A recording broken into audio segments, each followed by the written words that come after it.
What's the meaning of backstairs?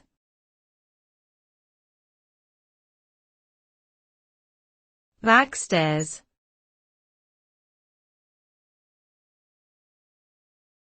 Backstairs.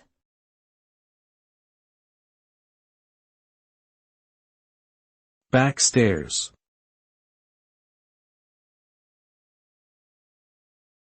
Backstairs.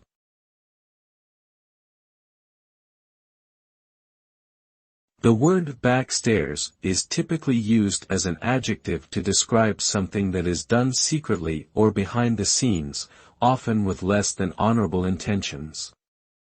It can also refer to a private staircase in a large house or building that is used by servants or staff rather than the main staircase for guests.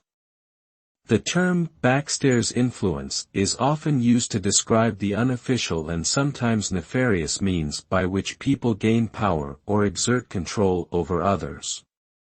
The use of backstairs tactics can be seen in politics, business, and even personal relationships, where covert methods are employed to manipulate and control outcomes.